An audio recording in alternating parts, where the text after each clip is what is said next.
spoiled my fun. I was flying just like a track.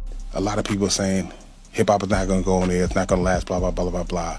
So how you like me now I was talking about to the rest of the world, like, it worked, it lasted. Kool Moe Dee.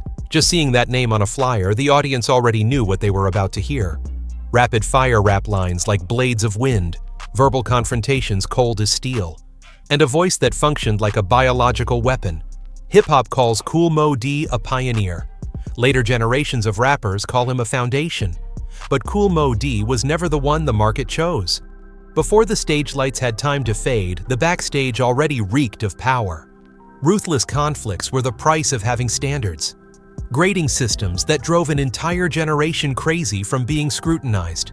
Relationships that shattered because of ego and principles, or because no one was willing to be measured. From a technical master, Kool Moe Dee gradually became a name that made the industry cautious. A man intelligent enough to shape hip-hop, yet stubborn enough to push himself out of the center with his own hands. The truth about Kool Moe Dee does not just shock you. It forces you to re-examine the entire history of hip-hop from the beginning. Let us begin. Warrior from Harlem, the child who stood up in the darkness. Kool Moe Dee's real name is Mohandas Dewais. Born August 8, 1962 in Harlem, New York. And everyone knows Harlem in those years was not a place for dreaming. Violence, poverty, and despair were not rare incidents, they were the daily rhythm of life. On many street corners, silence meant weakness, and resistance was often measured by fists. Many people who grow up in harsh environments choose two paths. One is violence, the other is withdrawal. Kool Moe Dee chose a third. Mastering words to master the situation.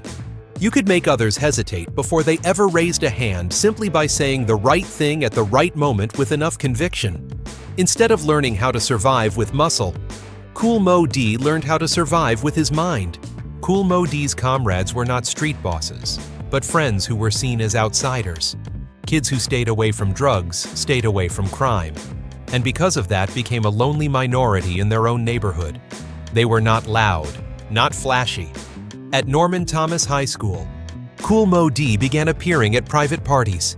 He would take the microphone from someone else's hand and force the room into silence so they would hear him speak.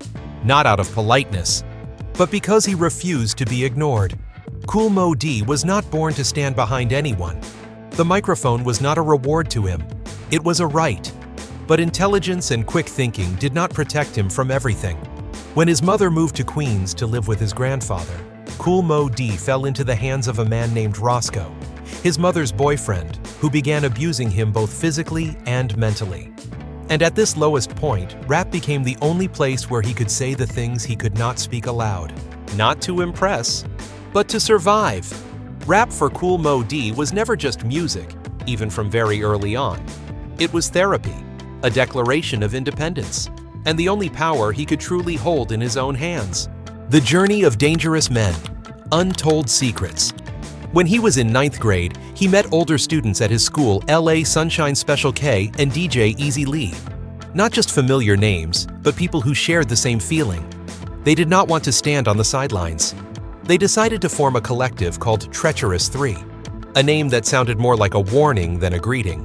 In 1978, they officially formed, not to entertain, not to please anyone. In 1980, they appeared on their first recording, the B-side of Spoonie G's song Love Rap.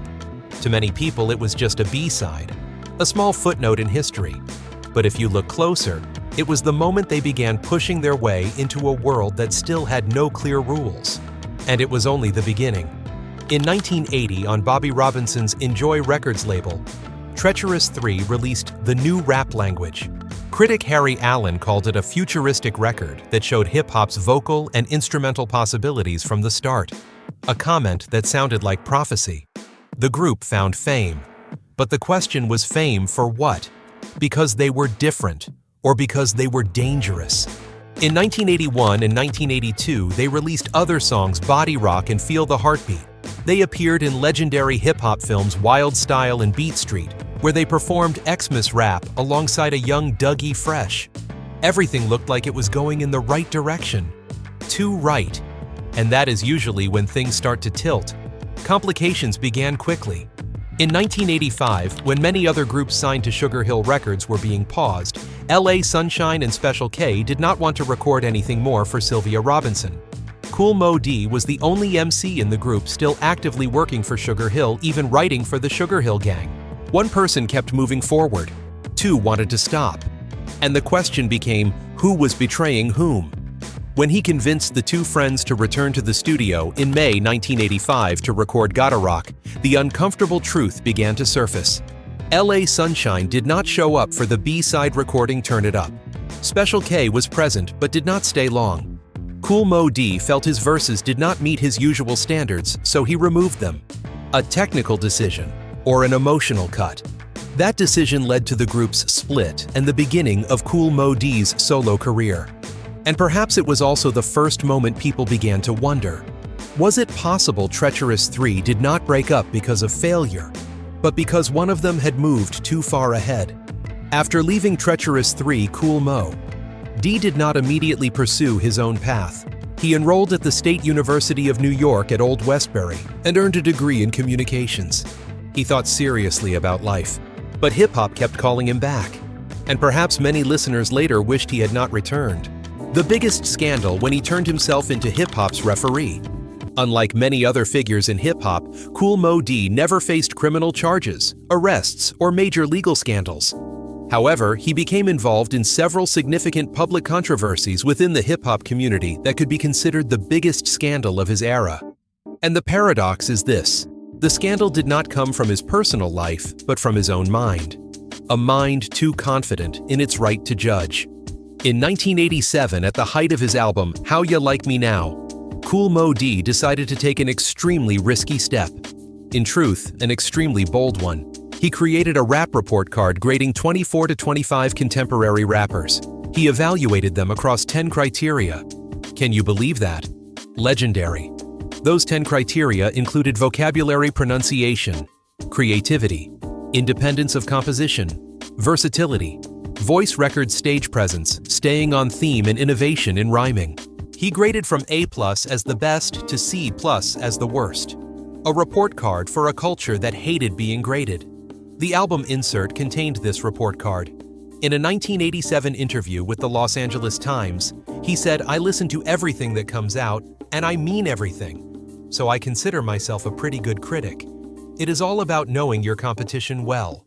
The idea of the report card was not meant to offend. "I try to have good relationships with all of my competitors." A statement that sounded calm and deeply ironic. Because what he did was exactly that. Too much. Far too much. The Beastie Boys scored only 70/100, the lowest score of all. He gave them 6s in almost every category: vocabulary, originality, versatility, voice, innovating rhymes. He said, "They are pretty bad. I gave them a lot of 6s. They have no vocabulary, and they try to make up for their lack of creativity by shouting and screaming." He added, "Also, our tour followed theirs, and everywhere we went we could not get into any hotels or restaurants because the Beasties had been there 2 weeks earlier and caused trouble." Technical criticism mixed with personal frustration. The legendary irony is this: the Beastie Boys later in 1994 directly referenced that report card in the song Root Down, with the line, "Got an A from Moe Dee for sticking to themes." A short rap line, a clean jab. And also the only good grade they ever received from him. A late sarcastic thank you. What is astonishing is that License to Ill became a classic album. Paul's Boutique is considered one of the greatest works in hip-hop. Their later albums are all ranked as classics. And the harsh reality is that Kool Moe Dee was completely wrong about them. Wrong in a historic way. Second from the bottom, the second lowest score was the Boogie Boys, with 77/100 earning a C+. And of course they felt insulted receiving a score nearly as low as the Beastie Boys. Public Enemy received a B. A group with astonishing political consciousness was graded low. And the funniest part of all was Kool Moe Dee himself. A plus. He ranked himself the best. Does anyone need an explanation for what was happening? Or was everything already clear? One critic sarcastically remarked Kool Moe Dee gives Run DMC and Public Enemy a B, the Beastie Boys a C himself, an A+, and also believes pork is not healthy. The report card became clear evidence of his ego. a mirror reflecting back at the judge himself. Immediately on Twitter, modern audiences called these scores amazing, absurd, and almost laughable. Especially controversial was his decision to rank himself number 1, while heavily criticizing rising talents like the Beastie Boys.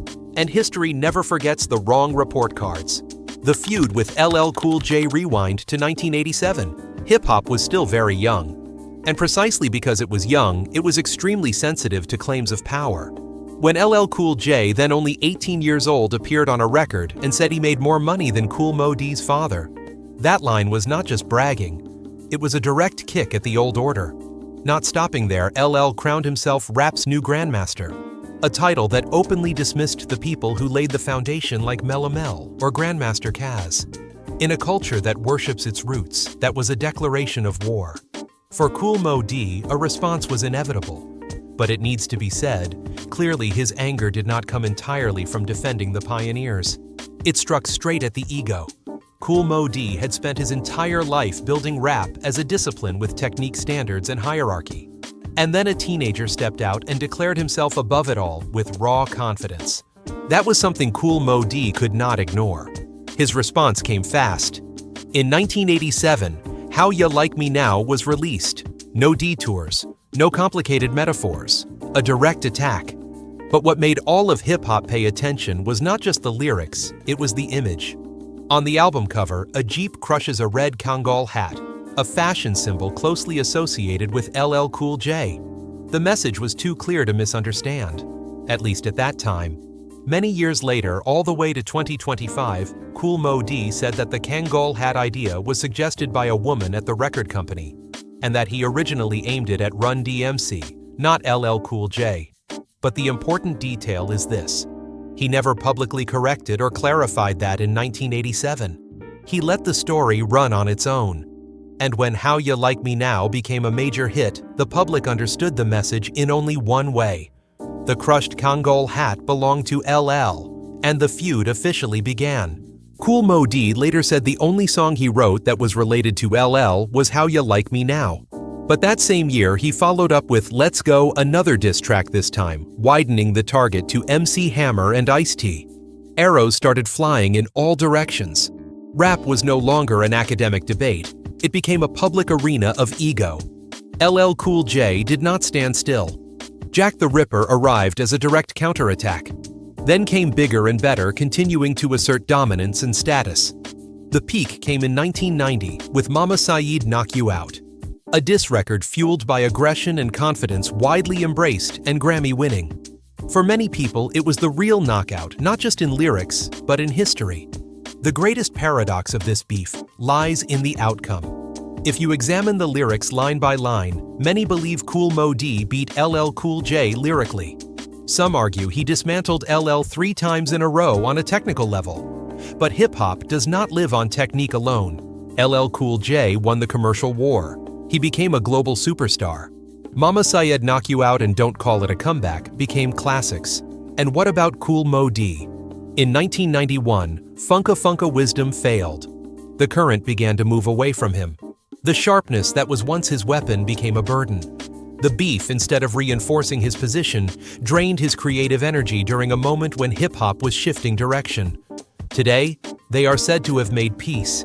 But there is a distance time cannot erase. The distance between winning with words and losing in popular history. And the scandal here is not just the beef.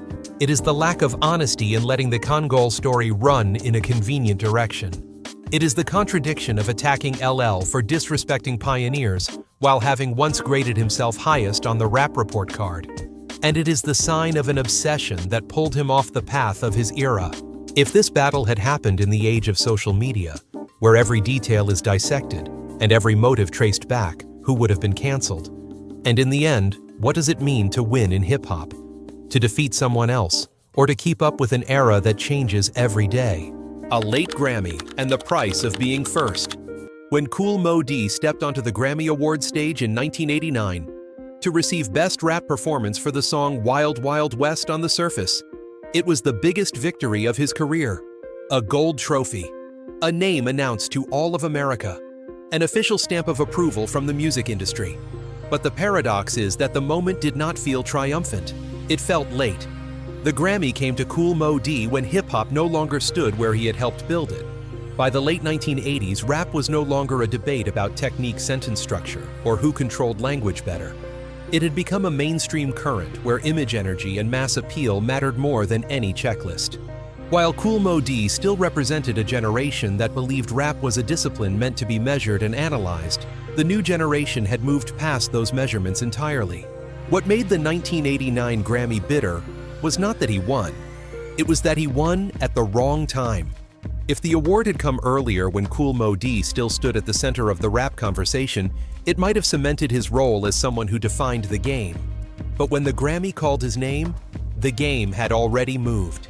Young audiences were looking toward other names, other voices, other energies. Another paradox lies in the song that brought him the win. Wild Wild West was not a record that fully represented Kool Moe Dee. It was not a technical peak. It was not where he displayed speed structure or verbal combat. It was an accessible, easy listening track that fit the taste of the awards committee. In other words, it was a product the Grammys could understand, not a statement Kool Moe Dee wanted to leave behind. That is precisely why this victory was viewed with skepticism in the hip-hop community. For many, the Grammy did not reward Kool Moe Dee for shaping rap. They rewarded him because he finally made a song that fit their framework. The trophy therefore stopped being full recognition. It felt like a compliment with conditions. The shadow of the feud with LL Cool J made the moment feel even more out of place. During that same period, LL Cool J was exploding commercially and culturally. While Kool Moe Dee held a trophy in his hands, LL Cool J held the era itself. And hip-hop at that moment always stood with the one who controlled the present, not the one being honored for the past. The psychological cost of a late Grammy was enormous. It did not open new doors for Kool Moe Dee. It did not return him to the center. Instead, it locked him into the role of the late recognized one. Someone who was right, but too early to be understood and praised when no one was waiting for it anymore. After the Grammy, there was no comeback. The album Funka Funka Wisdom in 1991 failed. The hip-hop current kept moving forward without looking back. Kool Moe Dee, the man who once set standards, now stood outside the standards of a new era. And that is the familiar tragedy of pioneers. They build the road so others can run faster than them. Looking back, the 1989 Grammy was not a reward. It was a bill. A bill for going ahead of the crowd, for believing technique would always be respected, for thinking standards would defeat taste. Kool Moe Dee was not wrong. But hip-hop does not reward being right. Hip-hop rewards being right on time. There is a hard truth to swallow. If Kool Moe Dee had not won a Grammy in 1989, his story might have been less bitter. Without that trophy, he would simply be a legend forgotten by his era. But with that trophy in hand, he became living proof of a painful paradox. You can be recognized, but recognition does not guarantee you still belong to the present. And that is the price of being first. They sacrifice the ability to blend in exchange for the right to define. But when that definition no longer fits a new era, the late reward becomes nothing more than a polite apology. A gold-plated apology. Rumors that were never confirmed. There are stories Kool Moe Dee has told that almost no one believes. Not because they sound too far-fetched, but because they leave no clear traces behind. No paperwork, no leaked contracts, no emails, no official admissions from record labels. Just the telling and a long silence afterward, where his career should have continued to move forward. One of the most persistent rumors revolves around Kool Moe Dee turning down major endorsement deals. According to word of mouth, he was invited to attach his image to brands with massive mainstream reach in the late 80s and early 90s. Deals that many rappers would have seen as a life-changing ticket. But Kool Moe Dee, who always viewed rap as a discipline requiring standards and depth, is said to have said no. Not because the money was small, not because the terms were bad, but because he did not want to turn himself into an empty marketing image. The problem is there is no official evidence confirming this. No rejected contracts have ever surfaced. No company has gone on record saying he turned them down. But what stands out is the consequence. After that point, Kool Moe Dee did not appear in major campaigns. There were no big commercial partnerships like those of many peers from his era. Not because his name lacked weight, but because that door seemed to never open for him again. Another rumor, even harder to verify, suggests that Kool Moe Dee was pushed to the margins because he was too principled, too intellectual, too difficult to control. In an industry that runs on compromise and image, an artist who constantly wants to analyze set standards and talk about structure and core values is rarely easy to work with. According to whispered accounts, Kool Moe Dee refused to let his message be reshaped, his image softened, or to be told to say less so he could sell more easily. But once again, there is no document confirming he was officially frozen out. No blacklist, no ban notices, just one undeniable truth. After a brief period of official recognition, Kool Moe Dee gradually disappeared from the center of hip-hop. No major scandal, no loud collapse, just a prolonged silence. That silence is exactly what allows the rumors to survive. If Kool Moe Dee had failed completely on an artistic level, the story would be simpler. But he did not fail in the usual way. He did not lose his ability to rap. He did not lose his thinking. He did not lose his voice. He simply was no longer placed at the center. And when an artist still has ability but no longer has a stage, questions begin to form. Did he remove himself from the game because he refused to compromise? Or did the game quietly remove him because he no longer fit how it operated? This is a question no one can answer definitively, because neither possibility left concrete proof. Only what did not happen afterward. Albums that were not pushed. Opportunities that never appeared. Doors that should have opened but remained still. Some believe Kool Moe Dee recognized hip-hop's shift too early and was too rigid in resisting it. When rap entered an era of image personality and mass connection, he remained loyal to the belief that technique and standards would prevail. And when reality proved otherwise, he did not adjust. He stood still. And in a culture that constantly moves, standing still can sometimes mean disappearing. But there is another way to see it. That Kool Moe Dee did not disappear because of failure, but because he was pushed out of the frame. Not through force or bans, but through selective indifference. No one stopped him from rapping.